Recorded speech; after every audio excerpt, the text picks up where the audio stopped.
to week 3 of our series on gratefulness.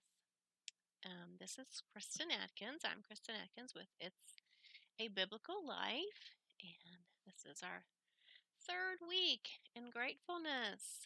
And our verse for this week is Colossians 4:2. Continue in prayer and watch in the same with thanksgiving. And the ESV, continue steadfastly in prayer, being watchful in it with thanksgiving. So, in the very beginning of this, Colossians is a letter to the church in Colossae, and it's just going over the roles of the husbands and wives and children and slaves and masters and different things. And then, he gets to the very end and close to the end, and he says, you treat people like this, you do this, you do this, these are your roles. And then he says, continue steadfastly in prayer, being watchful in it with thanksgiving. And then at the same time, pray for us also. So while you're doing this, pray for us that God may open a door to the word to declare the mystery of Christ, on account of which I am in prison, that I may make it clear, which is how I ought to speak. So he wants clarity in how he should talk to other people, and he wants wisdom. And then he says to them, let your speech be always be gracious, seasoned with salt, so that you may know how you ought to answer each person. So right in the middle of all this instruction and requests for himself, he is asking them or telling them to continue steadfastly in prayer, being watchful in it with thanksgiving. So he goes through all the roles that you have, and then he says, be thankful in prayer.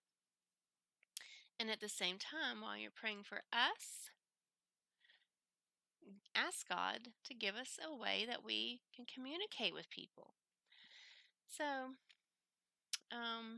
he's asking for us to be watchful also, with a purpose to share the gospel. Continue steadfastly in prayer, being watchful in it with thanksgiving. So I'm thinking, Colossians 4:2 says it like this. It's asking for us to be watchful for a purpose, to share the gospel, and to be thankful about that. So we have to follow Paul's example in this. The word steadfastly is an old-fashioned word. That's what I said on your reading part. But what does it mean? Like continuing, steadfast. If I stare at you steadfastly, I'm not letting up anytime soon. Actually, I should be up here looking at the camera. I'm not letting up. This is creepy, huh? Probably. Steadfast means firm in purpose. I think that's a really good definition for us as Christians. Firm in our purpose. Making a resolution steadfastly can mean our faith, an attachment. We are steadfastly attached to Christ. It means we are to the death. We are attached to him. Unwavering. We adhere to the Bible. We have an adherence, steadfastly adhere to the Bible. So are we always steadfastly thankful, or are we half-heartedly thankful for the things that we have? I talked about if we lived in Africa in a hut and then we came to America and we lived in these circumstances, how much more thankful we would be. But there's nothing stopping us from right now thinking how thankful I should be for everything that I've been given, for everything that we have, and just appreciate all our material possessions, and then appreciate all the people in our lives. I talked about that on day 2, all the people who do stuff for you, the cashier, the librarian, your parents. We should be steadfastly thankful. Whatever you find yourself in, whatever role you find yourself, if you're a husband, if you're a wife, you're a child, right now, you should find a way to be thankful. Be steadfastly thankful. I have a book that I recommended. I gave you the link. It's called Safely Home by Randy Alcorn. And in this book, it has taught me to be thankful. Um, Safely Home is a book about China, and I don't want to really spoil it, but it gives me a good overview, and it's well researched. It's not researched just by internet. He had actual people over there that he communicated with on some level and figured out and found out um, what actually goes on in China in the underground church and the living circumstances from people. But you know that China is a communist country, and not everything that you see on the internet, is the truth. They hide a lot from the people because they are communist countries, so they have a filter that everything goes through. They don't just let their people, broadcast anything and everything. They're communists, so they do not have freedom of speech like we do. And so Randy Alcorn had some contacts there, and he took those contacts and did some research, some real research on what it's like there.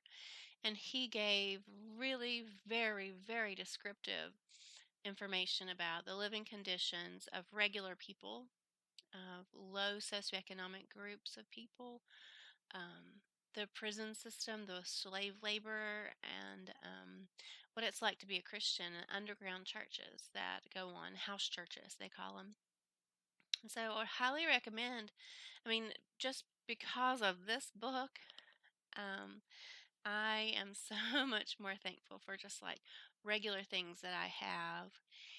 And not only that, I'm more thankful because of the attitude of the main character, Lee Kwan, in the book. His attitude is just amazing in the book. No matter what circumstance, like at one point he's in prison, and his attitude is one of gratefulness and thanksgiving for what he does have. He is amazing, and his gratitude and the way the character is written is just amazing. I would highly recommend this book. You could read it together as a family. It's just an amazing story, and it comes from all different angles. And there's also an American that visits China, and he's like, "Oh no, I have to sleep on a cot." Oh, and very, very taken aback by the living situation there. So I highly recommend it. And I just want to know, what is your calling? What role are you playing? And then are you being thankful in that role? So your role, obviously, if you're doing this Bible curriculum, your role is probably a student. Are you being thankful that in your life right now, you are a student and you're doing the best that you can be, and you're thankful for the resources and the curriculum and the opportunities that you have in your life right now to be the best student that you can be in the circumstances that you find yourself in, at a co-op class, at the library, just at home, observing things that are going on, watching the news, the different things, different opportunities that you have. Are you steadfastly thankful for these things? Ponder on that today, just like you did on Monday, and I hope to see you. I'll see you tomorrow.